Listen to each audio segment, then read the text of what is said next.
August ಮೊದಲ ವಾರ ನೆರಳು ಗ್ರಹ ರಾಹು ನಕ್ಷತ್ರ ಸಂಚಾರ ಮಾಡ್ತಾ ಇದ್ದಾರೆ. ಇದು ಕೆಲ ರಾಶಿಯವರಿಗೆ ಅಪಾರ ಲಾಭವನ್ನು ತರಲಿದೆ. ಹಾಗಾದರೆ ಯಾವ ಸಮಯದಲ್ಲಿ ರಾಹುವಿನ ವಿಶೇಷ ಕೃಪೆ ಯಾವ ರಾಶಿಯವರ ಮೇಲಿರುತ್ತೆ ಅಂತ ನೋಡಬೇಕಂದ್ರೆ ಈ ವಿಡಿಯೋವನ್ನು ಸಂಪೂರ್ಣವಾಗಿ ನೋಡಿ. ಜ್ಯೋತಿಷ್ಯ ಶಾಸ್ತ್ರದಲ್ಲಿ ರಾಹುವನ್ನು ಛಾಯಾಗ್ರಹ ಅಂತ ಪರಿಗಣಿಸಲಾಗುತ್ತೆ.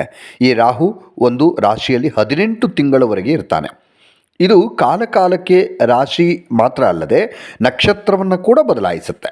ಈ ರಾಹುವಿನ ಸ್ಥಾನದಲ್ಲಿ ಬದಲಾವಣೆ ಆದಾಗಲೆಲ್ಲ ಅದರ ಪ್ರಭಾವ ಅನ್ನುವಂಥದ್ದು ಎಲ್ಲ 12 ರಾಶಿಯವರ ಜೀವನದ ಮೇಲೂ ಕೂಡ ಕಂಡುಬರುತ್ತೆ. ರಾಹು ಈಗ ಪ್ರಸ್ತುತ ಕುಂಭರಾಶಿಯಲ್ಲಿ ಪ್ರಯಾಣಿಸ್ತಿದ್ದಾನೆ. ಆಗಸ್ಟ್ 2ರಂದು ರಾಹು ಧನಿಷ್ಠ ನಕ್ಷತ್ರವನ್ನು ಪ್ರವೇಶ ಮಾಡ್ತಾನೆ. ಜ್ಯೋತಿಷ್ಯದಲ್ಲಿ ರಾಹುವಿನ ಈ ಸಂಚಾರ ಮುಖ್ಯವಾಗತ್ತೆ ಜೀವನದಲ್ಲಿ. ಆದರೆ ರಾಹುವಿನ ಸಂಚಾರ ಅನ್ನುವಂಥದ್ದು ಎಲ್ಲ ರಾಶಿಗಳ ಜನರ ಜೀವನದಲ್ಲಿ ಗಮನಾರ್ಹ ಬದಲಾವಣೆಗಳನ್ನು ತರ್ತಾನೆ. ಇದರ ಪರಿಣಾಮ ಮುಖ್ಯವಾಗಿ ವೃತ್ತಿ, ಹಣಕಾಸು, ವ್ಯವಹಾರ, ಶಿಕ್ಷಣ ಇತ್ಯಾದಿ ಮೇಲೆ ಕಂಡುಬರುತ್ತೆ. ಇನ್ನು ಕೆಲವರಿಗೆ ತುಂಬ ಒಳ್ಳೆಯದಾಗತ್ತೆ, ಕೆಲವರಿಗೆ ಕೆಟ್ಟದಾಗಬಹುದು. ಈಗ ರಾಹುವಿನ ಸಂಚಾರದಿಂದಾಗಿ ಯಾವ ರಾಶಿಯವರು ತಮ್ಮ ವೃತ್ತಿ ಜೀವನದಲ್ಲಿ ಉತ್ತಮ ಬೆಳವಣಿಗೆಯನ್ನು, ಲಾಭವನ್ನು ಕಾಣ್ತಾರೆ ಅನ್ನೋದನ್ನು ನೋಡ್ತಾ ಹೋಗೋಣ. ನೋಡಿ, ವೃಶ್ಚಿಕ ರಾಶಿಯವರಿಗೆ ಭಾಗ್ಯದ ಬಾಗಿಲು ತೆರೆಯುತ್ತೆ. ರಾಹುವಿನ ನಕ್ಷತ್ರ ಸಂಚಾರ ನಿಮ್ಮ ವೃತ್ತಿ ಮತ್ತು ವ್ಯವಹಾರದಲ್ಲಿ ಸಕಾರಾತ್ಮಕ ಬದಲಾವಣೆಯನ್ನು ತರುತ್ತೆ. ದೀರ್ಘ ಪ್ರಯಾಣದಿಂದ ಉದ್ಯಮಿಗಳಿಗೆ ಉತ್ತಮ ಆರ್ಥಿಕ ಲಾಭ ಸಿಗುತ್ತೆ. ಈ ಅವಧಿಯಲ್ಲಿ ನೀವು ಹೊಸ ಸ್ನೇಹಿತರನ್ನು ಮಾಡ್ಕೊಳ್ತೀರಿ. ಇದು ಭವಿಷ್ಯದಲ್ಲಿ ಉತ್ತಮ ಪ್ರಯೋಜನಗಳನ್ನು ಕಾಣುತ್ತೆ. ಮತ್ತು ಉದ್ಯೋಗ ಬದಲಾಯಿಸಬೇಕು ಅಂತ ಅಂದ್ಕೊಂಡಂಥವರು ಯೋಚಿಸ್ತಾ ಇರುವವರಿಗೆ ಈ ಅವಧಿ ಬಹಳ ಅನುಕೂಲಕರವಾದಂತಹ ಸಮಯ. ಇದು ಉದ್ಯಮಿಗಳಿದ್ದರೆ ಅನಿರೀಕ್ಷಿತ ಲಾಭವನ್ನು ಪಡಿತೀರಿ. ಒಟ್ಟಾರೆ ಈ ಅವಧಿಯಲ್ಲಿ ನೀವು ಸಾಕಷ್ಟು ಪ್ರಯಾಣಿಸಬೇಕಾಗತ್ತೆ. ಇದು ಭವಿಷ್ಯದಲ್ಲಿ ಪ್ರಯೋಜನಗಳನ್ನು ತರುತ್ತೆ. ಇನ್ನು ಧನುರಾಶಿಯವರಿಗೆ ರಾಹುವಿನ ಸಂಚಾರ ಅನೇಕ ತೊಂದರೆಗಳು ಏನಾದರೂ ಇದ್ದರೂ ಕೂಡ ಎಲ್ಲ ಮಾಯವಾಗುತ್ತೆ. ಖರ್ಚುಗಳಿದ್ದಕ್ಕಿದ್ದಂತೆ ಕಡಿಮೆಯಾಗುತ್ತೆ. ಕೆಲವರು ಹಣವನ್ನು ಕಳೆದುಕೊಳ್ಳುವ ಸಾಧ್ಯತೆ ಕೂಡ ಇರುತ್ತೆ. ಕೆಲಸ ಮತ್ತು ವೃತ್ತಿಯಲ್ಲಿ ಅನೇಕ ಅಡೆತಡೆಗಳು ದೂರವಾಗ್ತವೆ. ಮತ್ತು ನಿಮ್ಮ ಕುಟುಂಬ ಸದಸ್ಯರೊಂದಿಗಿನ ಭಿನ್ನಾಭಿಪ್ರಾಯಗಳೇನಾದರೂ ಇದ್ದರೆ ಮಾಯ ಆಗುತ್ತೆ. ಪರಿಣಾಮವಾಗಿ ಮನಸ್ಸಿನ ಶಾಂತಿ ಹೆಚ್ಚಾಗುತ್ತೆ. ನಿಮ್ಮ ಮನಸ್ಸು ಸಂತೋಷದ ಸ್ಥಿತಿಯಲ್ಲಿರುತ್ತೆ. ಈ ಸಮಯದಲ್ಲಿ ಯಾವುದೇ ಕೆಲಸವನ್ನು ಮಾಡುವಾಗ ನೀವು ಜಾಗರೂಕರಾಗಿರಬೇಕು. ನೀವು ಹಣದ ವಿಷಯದಲ್ಲಿ ಬಹಳ ಜಾಗರೂಕರಾಗಿರಬೇಕು. ಪೋಷಕರೊಂದಿಗಿನ ಸಂಬಂಧದಲ್ಲಿ ಬಿರುಕು ಮಾಯವಾಗುತ್ತೆ. ಮತ್ತೆ ಹತ್ತಿರವಾಗ್ತೀರಿ. ಕೆಲಸ ಮಾಡುವವರಿಗೆ ಬಡ್ತಿ ಪಡೆಯುವಲ್ಲಿ ಸಾಧ್ಯವಾಗುತ್ತೆ. ನೀವು ಹಣವನ್ನು ಉಳಿಸಲು ಅವಕಾಶಗಳು ಸಿಗುತ್ತೆ. ಜೀವನದಲ್ಲಿ ತೊಂದರೆಗಳು ಮಾಯವಾಗ್ತವೆ. ನೀವು ನಿಮ್ಮ ಮನಸ್ಸನ್ನು ನಿಯಂತ್ರಣದಲ್ಲಿಟ್ಟುಕೊಂಡು ಶಾಂತವಾಗಿದ್ದರೆ ಕೆಟ್ಟ ಪರಿಣಾಮಗಳನ್ನು ನೀವು ತಪ್ಪಿಸ್ಕೊಳ್ಬಹುದು.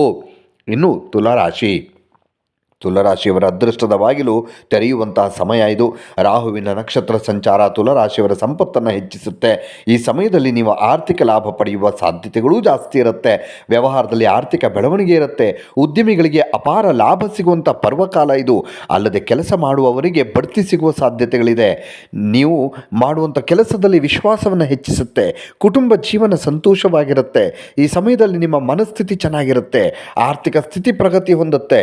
ನೀವು ಈಗಾಗಲೇ ಮಾಡಿದಂತಹ ಹೂಡಿಕೆಗಳಿಂದ ತುಲಾರಾಶಿಯವರು ಅನಿರೀಕ್ಷಿತ ಲಾಭವನ್ನು ಪಡಿತೀರಿ.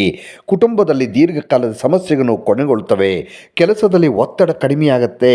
ನಿಮ್ಮ ಮನಸ್ಸಿಗೆ ಶಾಂತಿ ಸಿಗತ್ತೆ. ಇನ್ನು ಕನ್ಯರಾಶಿಯವರ ಬಾಳಲ್ಲಿ ಹೊಸ ಬದಲಾವಣೆಗಳು ಕಂಡು ಬರ್ತವೆ. ರಾಹುವಿನ ಸಂಚಾರ ಕನ್ಯರಾಶಿಯವರ ಆರ್ಥಿಕ ಪರಿಸ್ಥಿತಿಯನ್ನು ಬಲಪಡಿಸುತ್ತೆ. ದೀರ್ಘಕಾಲದಿಂದ ಬಾಕಿ ಉಳಿದಿರುವ ಕೆಲಸಗಳು ಯಶಸ್ವಿಯಾಗಿ ಪೂರ್ಣಗೊಳ್ಳುತ್ತೆ. ಹೊಸ ಆದಾಯದ ಮೂಲಗಳು ಹೊರಹೊಮ್ಮುವ ಲಕ್ಷಣಗಳು ಕಾಣುತ್ತೆ. ದೀರ್ಘಕಾಲದಿಂದ ಕಠಿಣ ಪರಿಶ್ರಮದ ಫಲ ನಿಮಗೆ ಸಿಗುತ್ತೆ. ಕೆಲಸದಲ್ಲಿ ಉನ್ನತ ಅಧಿಕಾರಿಗಳಿಂದ ನಿಮಗೆ ಸಂಪೂರ್ಣ ಬೆಂಬಲ ಸಿಗುತ್ತೆ. ಸ್ನೇಹಿತರು ಮತ್ತು ಸಂಬಂಧಿಕರಿಂದ ನಿಮಗೆ ಬೆಂಬಲ ಸಿಗುತ್ತೆ. ಸ್ಪರ್ಧಾತ್ಮಕ ಪರೀಕ್ಷೆಗಳಿಗೆ ತಯಾರಿ ನಡೆಸ್ತಾ ಇರುವಂಥವರಿಗೆ ಅಂದುಕೊಂಡಂಥ ಫಲಿತಾಂಶ ಸಿಗತ್ತೆ. ಇನ್ನು ಕುಂಭರಾಶಿಯವರಿಗೆ ರಾಹು ನಕ್ಷತ್ರ ಸಂಚಾರ ಶುಭ ಫಲಗಳನ್ನು ಕೊಡುತ್ತೆ. ಈ ಸಮಯದಲ್ಲಿ ನೀವು ನಿಮ್ಮ ಕೆಲಸದಲ್ಲಿ ಅಭಿವೃದ್ಧಿಯನ್ನು ಕಾಣ್ತೀರಿ. ಕಚೇರಿಯಲ್ಲಿ ನಿಮ್ಮ ಮಾತು ಮತ್ತು ನಡವಳಿಕೆ ಬದಲಾಗುತ್ತೆ. ಹೊಸದಾಗಿ ಪ್ರಾರಂಭಿಸಿದ ಕೆಲಸದಲ್ಲಿ ಅಪಾರ ಧನಲಾಭವನ್ನು ನೀವು ನಿರೀಕ್ಷೆ ಮಾಡಬಹುದು. ನಿಮ್ಮ ಸಹೋದ್ಯೋಗಿಗಳಿಂದ ನೀವು ಮೋಸ ಹೋಗುವಂತಹ ಲಕ್ಷಣಗಳು ಕೂಡ ಇದೆ. ಕುಟುಂಬದಲ್ಲಿ ವಾದಗಳ ಸಾಧ್ಯತೆ ಇದೆ. ಈ ಅವಧಿಯಲ್ಲಿ ನೀವು ಯಾವುದೇ ಪ್ರಮುಖ ಆರ್ಥಿಕ ನಿರ್ಧಾರಗಳನ್ನು ತೆಗೆದುಕೊಳ್ಳುವುದನ್ನು ತಪ್ಪಿಸಬೇಕು. ಇಲ್ಲದಿದ್ದರೆ ನೀವು ನಷ್ಟವನ್ನು ಎದುರಿಸಬೇಕಾಗತ್ತೆ. ಕೆಲಸದ ಹೆಚ್ಚಿನ ಒತ್ತಡ ಮನಸ್ಸನ್ನು ಹಾಳು ಮಾಡುತ್ತೆ. ಕೆಲವು ಜನರು ಆರ್ಥಿಕ ಲಾಭವನ್ನು ಅನುಭವಿಸುವ ಸಾಧ್ಯತೆ ಇದೆ. ಕುಟುಂಬ ಸದಸ್ಯರ ಆರೋಗ್ಯದ ಬಗ್ಗೆ ಕಾಳಜಿ ಹೆಚ್ಚಾಗುತ್ತೆ. ನೀವು ಯಾರೊಂದಿಗೂ ವಾದಕ್ಕೆ ಇಳಿಯೋದ್ರಿಂದ ದೂರ ಇರೋದು ಒಳ್ಳೆಯದು. ಸಾಧ್ಯವಾದಷ್ಟು ಕಡಿಮೆ ಮಾತಾಡಿ ಮತ್ತು ಶಾಂತವಾಗಿರಿ. ಇನ್ನಷ್ಟು ವಿಡಿಯೋಗಳಿಗಾಗಿ ಮೀಡಿಯಾ 18 ಕರ್ನಾಟಕ ಚಾನಲನ್ನು ಸಬ್ಸ್ಕ್ರೈಬ್ ಮಾಡಿ ಹಾಗೂ ಹೊಸ ಹೊಸ ವಿಡಿಯೋಗಳ ಅಪ್ಡೇಟ್ಗಳಿಗಾಗಿ ಬೆಲ್ ಐಕನನ್ನು ಕ್ಲಿಕ್ ಮಾಡಿ. Thank you.